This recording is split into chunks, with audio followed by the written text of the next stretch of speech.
تو یہ جو عورتوں کی آزادی ڈے منایا گیا ہے، بے حیائی کا ایک طوفان کھڑا کیا ہے، مجھے تو یقین نہیں آیا. پہلے لوگوں نے بتایا کہ اس قسم کے بینرز خواتین نے ہاتھ میں لیے کھڑی ہیں، انتہائی بیہودہ.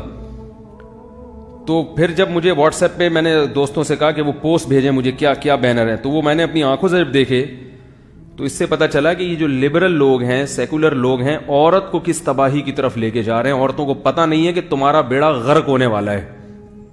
اگر آپ مجھے اجازت دیں تو وہ کچھ بینر میں پڑھ لوں، وہ بینر پڑھ کے پھر میں ان کا تھوڑا سا جواب دوں گا. مجھے تو نہیں پتا تھا کہ خواتین ڈے کب آیا اور کب گزر گیا. لوگوں نے کہا کہ یہ جو خواتین ڈے آیا اور آپ نے اس پہ بیان نہیں کیا. میں نے کہا مجھے تو پتہ نہیں چلا.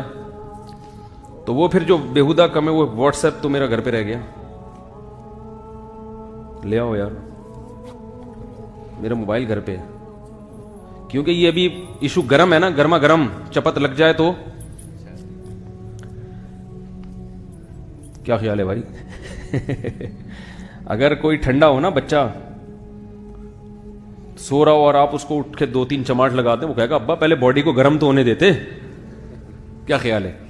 تو یہ جو خواتین کی آزادی کا ڈے جس دن تھا، مجھے تو پتہ نہیں تھا کہ آج یوم آزادی منایا جا رہا ہے. کچھ لوگوں کے میسیجز آئے خواتین کے حقوق پر. میں نے کہا پتہ نہیں کیوں خواتین کے حقوق پر، شاید ان کو ترس آ رہا ہوگا. تو وہ بعد میں پتہ چلا جی دن گزرنے کے بعد کہ خواتین ڈے منایا گیا ہے. تو ہمارا خیال تھا کہ ڈے اچھا منایا ہوگا، خواتین کے حقوق کی بات کی ہوگی، وراثت کی بات کی ہوگی، بعض لوگ ظلم کر رہے ہیں عورتوں پہ اس کی بات کی ہوگی. اندرون سندھ جوان عورتوں کی قرآن سے شادی کر دی جاتی ہے، پھر ان کی نکاح کی ان کو اجازت نہیں ہوتی، اس کے خلاف بات کی ہوگی.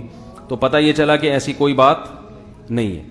تو وہ جو بینرز بھیجے ہیں کہ کلفٹن یا ڈیفنس میں خواتین نے یا اور اسلام آباد میں جو خواتین نے، چند خواتین ہیں اور وہ پورے دنیا کی عورتوں کی نمائندہ بنی ہوئی ہیں.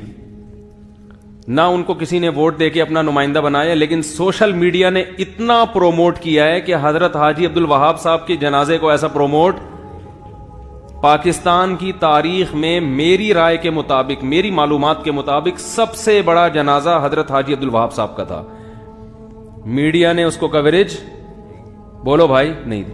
اور 4 عورتیں لفنگی جن کے بینر سے پتہ چل رہا ہے کہ ان کے باپ نے اور ان کی ماں نے ان کی تربیت نہیں کی. شرم و حیا کا جنازہ نکلا ہوا ہے ان کا. ان عورتوں کو میڈیا نے جو کوریج دی ہے پورا اس کا جو ہے نا کہ اس سے صاف پتہ چلتا ہے کہ میڈیا کے ارادے اچھے نہیں. ایک بینر پہ لکھا ہوا تھا کہ ہمیں آزادی چاہیے، شادی نہیں. ہمیں شادی نہیں، کس کی؟ ہمیں شادی کی ضرورت نہیں، آزادی کی ضرورت ہے. بات آ رہی ہے سمجھ میں؟ اب یہ بڑا زبردست زہر ہے جو خواتین کے خون میں گھول کے پلایا جا رہا ہے، اور اس پہ لیبل کیا لگایا جا رہا ہے؟ آزادی کا. شادی مرد اور عورت دونوں کی بنیادی ضرورت ہے، عورت کی بھی مرد کی بھی. اور یہ میں نہیں کہتا، یہ میڈیکل سائنس کہتی ہے. اب یہ جو نعرہ ہے نا کہ ہماری ضرورت شادی نہیں ہے آزادی ہے، اس کا مطلب پتہ ہے کیا ہے؟ اس کا یہ مطلب نہیں ہے کہ ہماری جو سیکچوئل ڈیزائرز ہیں ہمیں اس کو پورا کرنے کی ضرورت نہیں ہے. یہ مطلب نہیں ہے اس کا. اس کا مطلب ہے ہم اپنی سیکچوئل ڈیزائر زنا کے ذریعے پوری کرنا چاہتے ہیں، شادی کے ذریعے پوری. تو یہ طوائفیں ہیں جو بورڈ لے، جو عورت یہ کہہ رہی ہے کہ مجھے شادی کی ضرورت نہیں آزادی کی، اس کا مطلب کیا ہے؟ وہ کہہ رہی مجھے زنا کرنے کے لیے تیار ہوں، میں کسی کی بیوی بننے کے لیے تیار نہیں ہوں، تو میں چکلا خانہ کھولنا چاہتی ہوں. دوسرے لفظوں میں یہ بولنا، تو اس کو بینر پہ یہ لکھنا چاہیے تھا مجھے چکلا سینٹر کھول کے دے دو تاکہ جس کسٹمر کو مجھے میری مرضی کے پیسے ملے میں وہاں جا کے منہ کالا کرا لوں. اس کا مطلب اس کے علاوہ کچھ اور بنتا ہے تو مجھے آپ بتائیں. میرا نمبر بھی کھلا ہوا ہے، کوئی مجھ سے اس سلسلے میں ملنا چاہے تو مجھے بتاؤ بھائی. آپ بتائیں نا اس کے علاوہ کوئی مطلب بنتا ہے؟ بینر پہ ایک خاتون نے یہ، بھائی چپ ہو جاؤ بچوں، یہ خاتون نے ایک بینر پہ یہ لکھا ہوا ہے کہ ہمیں ہماری ضرورت شادی نہیں، ہماری ضرورت آزادی ہے. تو اس کا مطلب شادی غلامی ہے اور شادی نہ ہونا عورت کی کیا ہے؟ بول لو نا بھائی. یہ اس ملک میں یہ بےہودگی پھیلائی جا رہی ہے جو اسلام کے نام پہ بنا تھا. یاد رکھو، اللہ نہ کرے آج انڈیا اگر پاکستان پہ حملہ کرتا ہے تو ہم سب بارڈر پہ پہنچنے کی تمنا رکھتے ہیں کہ نہیں رکھتے؟ کیوں؟ اس لیے کہ یہ ملک کس کے نام پہ بنا ہے؟ ہم اللہ کے لیے جان دینے والے لوگ ہیں. اگر اس ملک میں اسلام کا تحفظ نہیں ہو سکتا تو ہمیں پھر اس ملک سے محبت بھی نہیں ہوگی. پھر یہ دوسری دنیا, پھر اسرائیل میں اور پاکستان میں کوئی فرق نہیں ہے, پھر انڈیا میں اور پاکستان میں کوئی فرق نہیں ہے.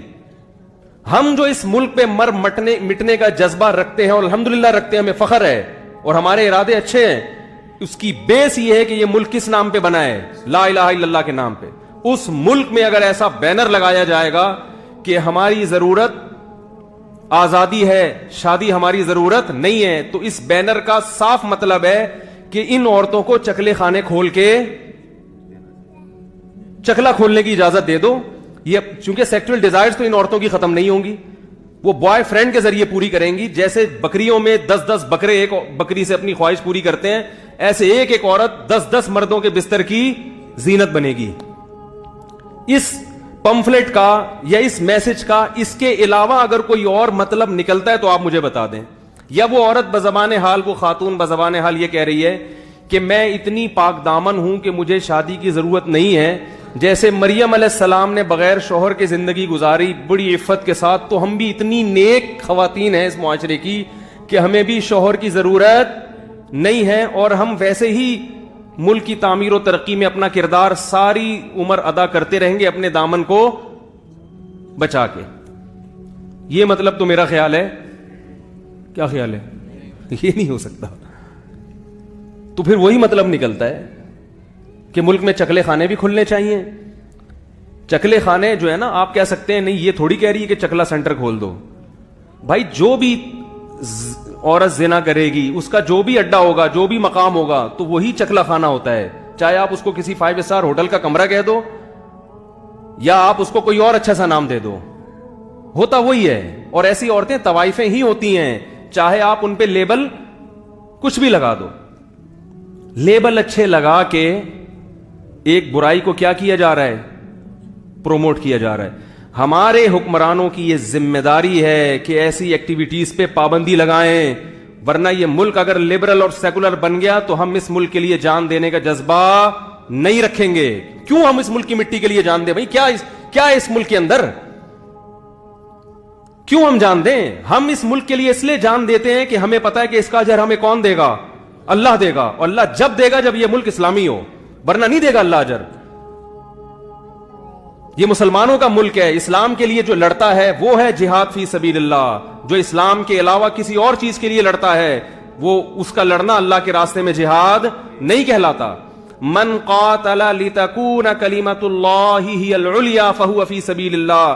صحیح بخاری کی حدیث, نبی صلی اللہ علیہ وسلم نے فرمایا جو اس لیے اللہ کی راہ میں لڑتا ہے تاکہ اللہ کا دین بلند ہو جائے, وہ ہے اللہ کی راہ میں لڑنے والا. وہ قتل ہو جائے تو شہید ہے. اس کے خون سے جو خوشبو قیامت کے دن آئے گی وہ مشک کی خوشبو ہوگی, اور اس کے مردہ کہنے پر اللہ نے پابندی لگائی. ہم اپنے فوجیوں کو شہید مانتے ہیں اس لیے کہ وہ ایک اسلامی ملک کی خاطر لڑ رہے ہیں. تو اب مجھے بتاؤ کہ اگر اس ملک میں اسلام کا ستیہ ناش کرنا ہے, اس قسم کے ایکٹیویٹیز پہ پابندی اگر نہیں لگتی اور یہ لبرلزم کی طرف اگر ملک یہ جائے گا تو ہمارے فوجیوں میں شہادت کا جذبہ ختم ہو جائے گا. پھر یہ دنیا کے لیے جنگ ہوگی. دنیا کی جنگ میں اگر آپ بہت پاورفل ہوں تو لڑنے کا, جیتنے کا چانس ہوتا ہے. اگر آپ دنیا کی سپر پاور نہیں ہیں تو پھر سپر پاور جس کے ساتھ ہوگی وہ جیتے گا, آپ ہمیشہ ہاریں گے. لا الہ الا اللہ.